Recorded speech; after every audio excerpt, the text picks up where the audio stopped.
नमस्कार प्रिय मिथुन राशि वाले, 1 मार्च से लेकर के 31 मार्च के मध्य का संपूर्ण मासिक राशिफल लेकर के मैं एस्ट्रोलॉजर डॉक्टर रवि गुप्ता आपके समक्ष प्रस्तुत हो गया हूँ।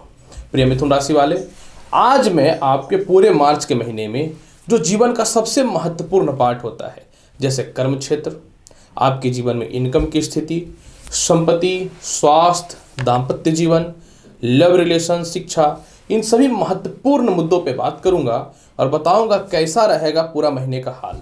अगर ग्रहों की स्थितियों में किसी प्रकार की कोई अस्थिरताएं रहेंगी तो इसे शुभ बनाने के लिए आपको कौन सा उपाय करना चाहिए, इसकी भी विस्तृत जानकारी मैं आपके समक्ष प्रदान करूंगा। तो चलिए प्रारंभ करता हूं। सबसे पहले मिथुन राशि वाले, कैसा रहेगा मार्च के महीने में आपके कर्म क्षेत्र का हाल। मिथुन राशि वाले, कर्म क्षेत्र का कारक आपकी कुंडली में बृहस्पति है और वर्तमान समय में बृहस्पति अपनी स्वयं की राशि मीन में गोचर कर रहे हैं और हंस नामक राजयोग की उत्पत्ति भी किए हुए हैं। लेकिन सबसे महत्वपूर्ण बात यहाँ पे एक चीज यह भी रहेगा कि 12 मार्च तक बृहस्पति के साथ शुक्र की युति रहेगी और यह बनता है लक्ष्मी नारायण योग। अतः यह बहुत ही स्पष्ट तौर पर दिख रहा है कि 12 मार्च तक आपके कर्म क्षेत्रों में उन्नति, सफलता, डेवलपमेंट दिखता है, क्योंकि कर्म क्षेत्र में शुक्र उच्च का रहेगा मीन राशि में। जिनको नए नौकरी व्यवसाय को लेकर के थोड़ी परेशानियां चल रही थी, आप लोगों के लिए निश्चित तौर पे यह समय अत्यधिक लाभकारी और उन्नति कारक भी रहेगा। इसके बाद भी कर्म क्षेत्रों का अन्य ग्रहों से अच्छा योग दिख रहा है। जैसा कि मैं बताना चाहूँ, 16 मार्च को बुध जो है वह मीन राशि में प्रवेश कर जाएंगे। क्योंकि बुध मीन राशि में नीचस्थ होते हैं, लेकिन बृहस्पति और बुध की युति है और बृहस्पति अपनी राशि में है, तो यह नीच भंग राज्यों की स्थिति उत्पन्न होगी। परंतु फिर भी बृहस्पति और बुध का शत्रुवध संबंध है। अतः मैं आपको बोलूंगा कि 16 मार्च के बाद अपनी वाणी पे कर्म क्षेत्रों में नियंत्रण रखने की आवश्यकता रहेगी और सोच समझ के हर डिसीजन लेने की आवश्यकता रहेगी आपको। हालांकि देखिए, सूर्य भी 15 मार्च को मीन राशि में प्रवेश कर जाएंगे, तो सूर्य और बुध की युति मीन राशि में बनना बहुत ही शुभ योग बनेगा, क्योंकि इसको बुध आदित्य योग बोलते हैं।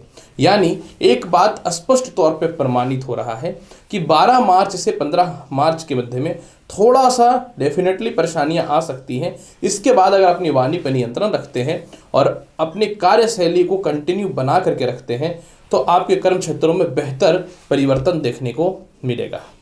अगर मैं बात करूं इनकम की स्थिति कैसी रहेगी, इनकम का मालिक आपकी कुंडली में मंगल है और मंगल जो है 13 मार्च तक द्वादश है। हालांकि आय स्थान में राहु का गोचर अचानक धन की प्राप्ति करवा रहा है, लेकिन आधिपत्य की स्थिति अच्छी नहीं है। अतः आपके जीवन में 13 मार्च तक जो है इनकम में थोड़ी सी कमियां देखने को मिलेंगी। खर्च का योग बहुत ज़्यादा बना हुआ रहेगा और इसके अलावा अगर आप लोन या कर्ज लेना चाहते हैं तो उससे रिलेटेड थोड़ी सी बाधाएं उत्पन्न करेगा।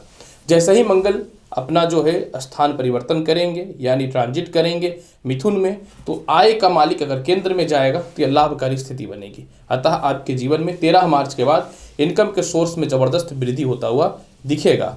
अगर मैं धन की बात करूं, धन कारक चंद्रमा जो हर 2.25 दिन में अपनी राशि को परिवर्तित करता है, अतः ये महीना जो है आपके जीवन में अचानक आय की स्थिति तो बहुत अच्छी नहीं रहेगी, लेकिन कर्म क्षेत्रों के अनुसार आपको इनकम की प्राप्ति होती रहेगी।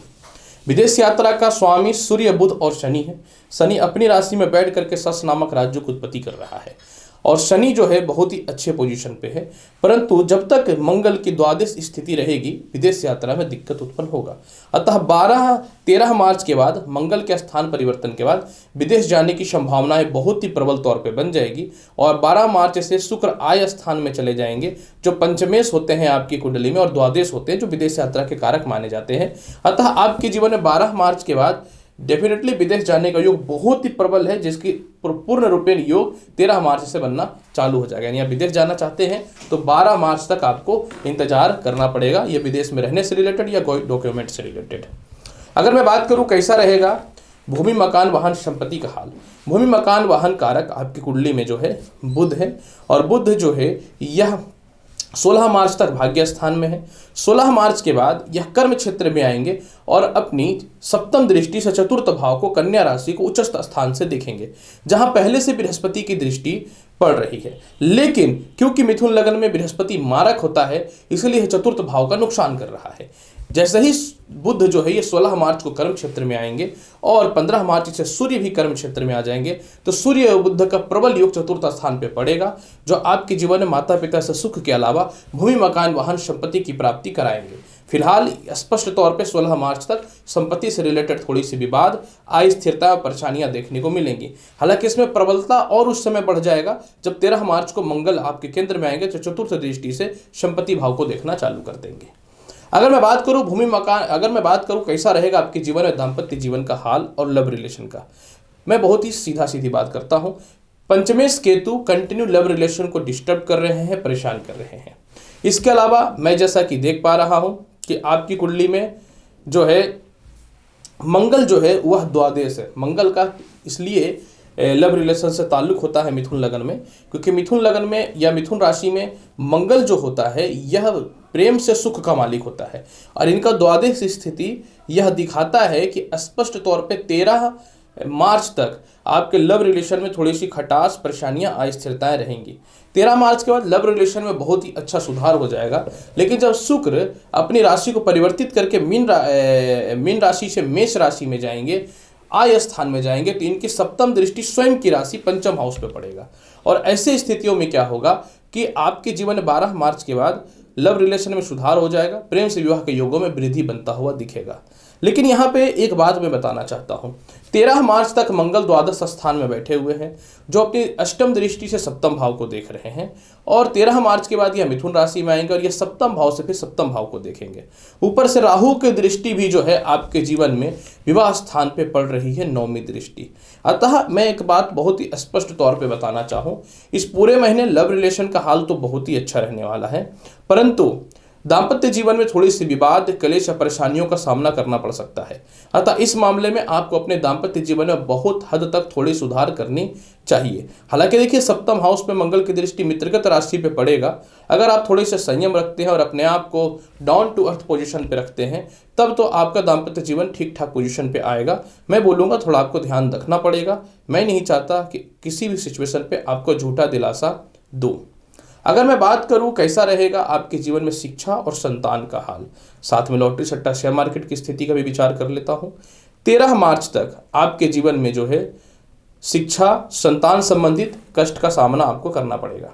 13 मार्च से जैसे ही शुक्र का आय स्थान पे गोचर हो जाएगा और अपनी सप्तम दृष्टि से पंचम भाव को देखेंगे। पंचम भाव मनुष्य के जीवन में शिक्षा, संतान का होता है, लॉटरी सट्टा शेयर मार्केट का होता है। तो जैसे ही शुक्र का ट्रांजिट हो जाएगा 12 मार्च से, आपके जीवन में शिक्षा, संतान के योगों में वृद्धि होना चालू हो जाएंगे। कोई भी कम्पिटिटिव एग्जाम या कहीं एडमिशन कराना है तो आपके लिए फेवर में आना चालू हो जाएगा। अगर आप अपने बच्चों से दूर हैं या आपके बच्चे विदेश में रहते हैं तो आप उनके पास जाना प्रारंभ कर देंगे। द्वितीय संतान का अगर मैं बात करूँ तो द्वितीय संतान का तालमेल और स्वास्थ्य तो पूरी महीने ठीक ही रहने वाली है, लेकिन थोड़ा सा क्रोध उसमें देखने को मिल सकता है। अगर मैं स्वास्थ्य की बात करूँ, डेफिनेटली इस समय स्वास्थ्य की स्थितियां ठीक नहीं चल रही हैं। थोड़ी सी पेट की समस्या तो चल ही रही है, इसके अलावा गले में थोड़ी टॉन्सिल की समस्या और नसों का खिंचाव चल रहा है।